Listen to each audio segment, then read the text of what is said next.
வணக்கம். முதலீடு தமிழ். இது நிறுவனங்களை அலசுவதற்கான ஓர் இடமாகும். இண்டஸ்இன் வங்கியோட Q1 FY26 நிதிநிலை முடிவுகள் வந்திருக்கு. அதோட அனலிஸ்ட் கால்ல என்ன பேசுனாங்கங்கிற முக்கிய விவரங்களை நாம இப்போ ஆழமா பார்க்க போறோம். வங்கியோட இப்போதைய நிலைமை, முக்கியமா இந்த தலைமை மாற்றங்கள், நிதி ஆரோக்கியம், எதிர்கால திட்டங்கள் இதெல்லாம் பத்தி விரிவா அலசலாம்.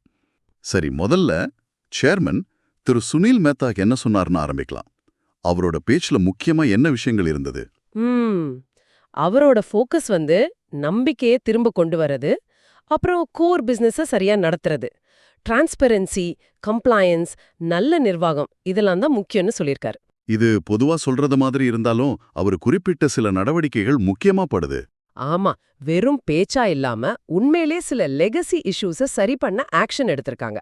அதுதான் இங்க கவனிக்க வேண்டியது. குறிப்பா ட்ரெஷரி ஆபரேஷன்ஸ்ல இருந்த சிக்கல்களுக்கு இப்போ கலிப்சோ அப்படிங்கிற ஒரு சிஸ்டமை மேம்படுத்துறாங்க. அதே மாதிரி மைக்ரோ ஃபைனான்ஸ் சப்சிடியரியிலையும் அட்மினிஸ்ட்ரேஷனை கொஞ்சம் டைட்டன் பண்ணியிருக்காங்க. முக்கியமா இதோட ஃபைனான்ஷியல் இம்பாக்ட் போன குவார்ட்டர், அதாவது Q4 FY25லே அக்கவுண்ட் பண்ணிட்டதால இந்த Q1 ஒரு மாதிரி ஃப்ரெஷ் ஸ்டார்ட்டா இருக்கு. அப்போ பழைய பிரச்சனைகள் முடிஞ்சதா எடுத்துக்கலாமா? முடிஞ்சதா இல்ல சரி செய்ய நடவடிக்கை எடுத்திருக்காங்கன்னு சொல்லலாம். எதிர்காலத்துல இது மாதிரி வராம இருக்க ஒரு ப்ராசஸ் மேனேஜ்மெண்ட் ஆஃபீஸும் செட் பண்ணியிருக்கிறதா சொல்றாங்க. அது எந்த அளவுக்கு எஃபெக்டிவா இருக்குன்னு பார்க்கணும். சரி, அடுத்ததா இந்த லீடர்ஷிப் டிரான்சிஷன், CEO நியமனம் என்ன நிலைமையில இருக்கு? அது ப்ராசஸ் இறுதி கட்டத்துல இருக்குன்னு சொல்றாங்க. நேம்ஸ் RBIக்கு போயிருக்கு, அப்ரூவலுக்காக வெயிட் பண்றாங்க. அது வரைக்கும் கமிட்டி ஆஃப் எக்ஸிகியூட்டிவ்ஸ் கோஇ அப்படின்னு ஒரு டீம் தான் டெய்லி ஆபரேஷன்ஸை பாத்துக்கிறாங்க. இது எந்த அளவுக்கு வங்கியோட செயல்பாடுகளை பாதிக்கும்? இடைக்கால ஏற்பாடு தானே? ஆமா, இடைக்காலம்தான். ஆனா புதிய CEO வந்ததுக்கு அப்புறம் இன்னும் 2 ஹோல் டைம் டைரக்டர்ஸை நியமிக்கவும் பிளான் பண்றாங்க. சமீபத்துல சில சீனியர் ஆட்கள் போனதால மேனேஜ்மெண்ட்டை ஸ்ட்ரென்தன் பண்ண இது தேவைப்படலாம். அவங்களோட ப்ரியாரிட்டிஸும் ரொம்ப தெளிவா சொல்லியிருக்காங்க. ப்ராஃபிட்டபிலிட்டி ஃபர்ஸ்ட், அப்புறம் காஸ்ட் மேனேஜ்மெண்ட், ரிகவரிஸ், ஒன் இண்டஸ்இன் மூலமா கஸ்டமர் சர்வீஸ் இம்ப்ரூவ்மெண்ட், பின்ன டிரான்ஸ்பெரண்ட் கம்யூனிகேஷன். அசெட் குவாலிட்டி எப்படி இருக்கு? வாராக்கடன் நிலைமை அது பரவாயில்ல. க்ரோஸ் ஸ்லிப்பேஜஸ், நெட் ஸ்லிப்பேஜஸ் ரெண்டுமே போன குவார்ட்டர் விட குறைஞ்சிருக்கு. இது ஒரு நல்ல சிக்னல். கார்ப்பரேட், ரீட்டைல் கடன் பிரிவுகள் அது ஸ்டேபிளா இருக்குன்னு சொல்றாங்க. வங்கியோட ஃபினான்ஷியல் ஹெல்த் நல்லா இருக்கு. CET1 ரேஷியோ 15.48%, ப்ரொவிஷன் கவரேஜ் 70%, கையில இருக்கிற எக்ஸஸ் லிக்விடிட்டி மட்டுமே ரூபா 52,700 கோடி. ஓ, அப்போ நிதிநிலை வலுவாதான் தெரியுது. ஆனா கோர் ஃபீ இன்கம் கொஞ்சம் குறைஞ்சிருக்காமே? ஆமா, அது கொஞ்சம் குறைஞ்சிருக்கு. ஆபரேட்டிங் எக்ஸ்பென்சஸ் ஆபெக்ஸ் கண்ட்ரோல்ல இருக்குன்னு சொல்றாங்க. சரி, இப்போ மைக்ரோ ஃபைனான்ஸ் பக்கம் வருவோம். அது ஒன்னும் ஒரு சேலஞ்சா? லோன் புக் கூட கொஞ்சம் குறைஞ்சிருக்குன்னு பார்த்தேன். ஆமா, MFI லோன் புக் கொஞ்சம் குறைஞ்சு ரூபாய் 35,712 கோடி ஆயிருக்கு. ஸ்லிப்பேஜஸ் இன்னும் கொஞ்சம் அதிகமா தான் இருக்கு, ஆனா மெதுவா குறைஞ்சிட்டு வருது. டிஸ்பர்ஸ்மெண்ட் எப்படி? கடன் கொடுக்கறதுல கவனமா இருக்காங்களா?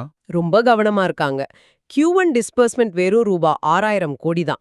மேனேஜ்மெண்ட் என்ன எதிர்பார்க்கறாங்கன்னா, இந்த செக்மெண்ட்ல இருக்க பிரஷர் சரியாக இன்னும் ஒரு 3-6 மாசம் ஆகும்னு. வேற ஏதாவது பாசிட்டிவ் MFIல? மர்ச்சன்ட் லெண்டிங் செக்மெண்ட் வளர்ந்து வருது. நான் MFI புக் பங்கு இப்போ 20% உயர்ந்திருக்கு. மொத்தத்துல இப்போதைக்கு MFIல growth விட ஸ்டெபிலிட்டிக்கு தான் அவங்க பிரையாரிட்டி கொடுக்கறாங்க. சரி, அனலிஸ்ட் கால்ல இன்வெஸ்டர்ஸ் என்ன கேட்டாங்க? அவங்களோட மெயின் கன்சர்ன்ஸ் என்னவா இருந்துச்சு? முக்கியமா NIM, காஸ்ட் ஆஃப் ஃபண்ட்ஸ், அப்புறம் இந்த ஃபீ இன்கம் பத்தி நிறைய கேள்வி இருந்தது. SA அக்கவுண்ட் இன்ட்ரெஸ்ட் ரேட் குறைச்சதுனால காஸ்ட் ஆஃப் ஃபண்ட்ஸ் குறையுமான்னு கேட்டாங்க. நிர்வாகம் என்ன சொன்னாங்க? Q1 FY26 ஃபீ இன்கம ஒரு பேஸ்லைனா பார்க்கறதா சொன்னாங்க. அப்புறம் MFI பிரஷர், NPA ரேஷியோஸ் பத்தியும் கன்சர்ன்ஸ் இருந்தது. மேனேஜ்மெண்ட் நிலைமை சீராகும் நம்புறாங்க. லோன் growth கைடன்ஸ் ஏதாவது கொடுத்தாங்களா? இல்ல, லோன் growth அசெட் குவாலிட்டி பத்தி ஸ்பெசிபிக் கைடன்ஸ் கொடுக்க அவங்க தயங்குனாங்க. ஆனா கிராஜுவல் இம்ப்ரூவ்மெண்ட் இருக்கும்னு எதிர்பார்க்கறாங்க. நெட் NPAs அதிகமா இருக்கிறத பத்தியும், ப்ராஃபிட்டபிலிட்டி இம்ப்ரூவ் ஆகும்போது அதை அட்ரஸ் பண்ற பிளான் பத்தியும் விளக்குனாங்க.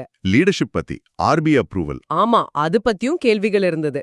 எப்போ அப்ரூவல் வரும், அது எப்படி இம்பாக்ட் பண்ணும்னு. ஆக மொத்தத்துல பார்த்தா இண்டஸ்இன் வங்கி ஒரு முக்கியமான டிரான்சிஷன் ஃபேஸ்ல இருக்கு.